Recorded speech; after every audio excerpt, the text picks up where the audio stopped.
What's up, gorgeous people of the world? Today, we will tour you here in Okada, Manila. Itong Okada, Manila is just few minutes away from Ninoy Aquino International Airport. This is located here in Parañaque City, Metro Manila. This is considered as Manila Grand Icon, and this is known as a luxurious casino resort and hotel.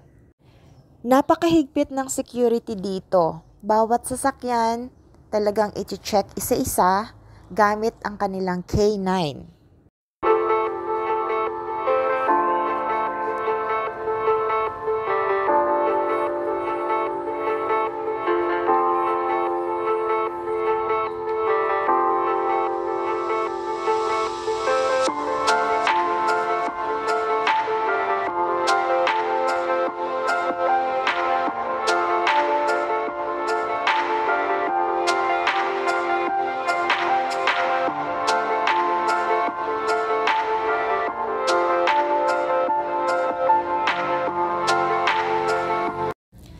Okay, so magpa-park muna kami. And good news dito pala sa Okada, walang bayad ang parking. Nung una akala ko napakamahal ng bayad ng parking dito. But then good news, wala palang bayad. At pagpasok nyo dito sa parking, napakahigpit pa rin ng security. Mapapansin nyo pagdaan nyo, may mga kamerang nakatutok sa sasakyan at pipicturan kayo. Yun, ganun kahigpit dito ang security. At ayon sa guard dito, open pala ang Okada 24 hours.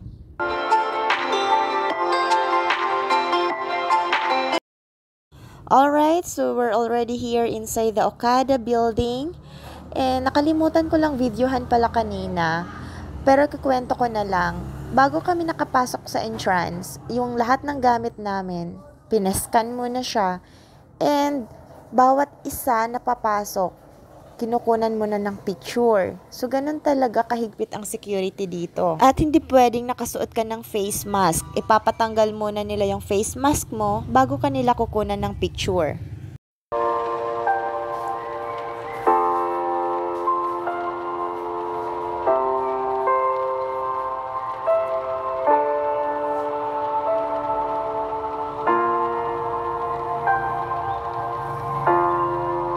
The interior design of this building is made of marble that are lavishly adorned with precious stones, giving it a warm sense of welcome and easing you into an enjoyable and luxuriously relaxing stay.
There's so much more to explore within Okada.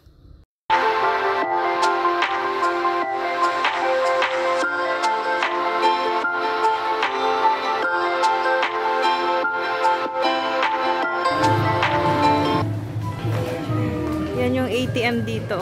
Ang sosyal.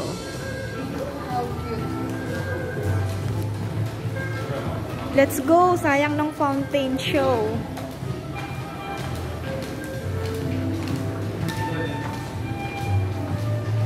Puntahan muna namin yung kabilang side nitong building para manood ng mga magpe-perform at fountain show around 7 p.m.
Ayan, so tapos na yung show. Napakagaling ng mga performer. Sobrang relaxing ng fountain show.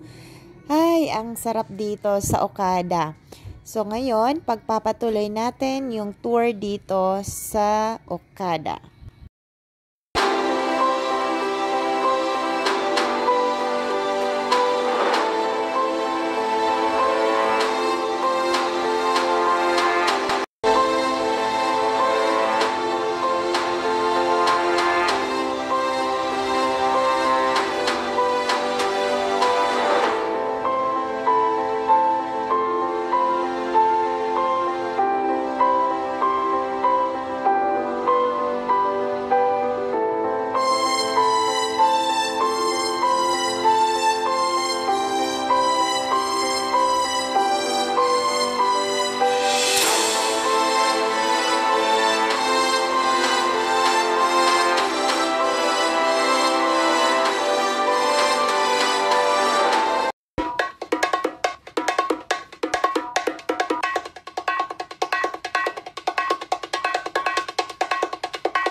Ayun na nga, sinubukan namin pumasok sa casino. Yun nga lang, hindi kami pinayagang mag-take ng video inside. At bawal din pumasok ang 21 years old and below.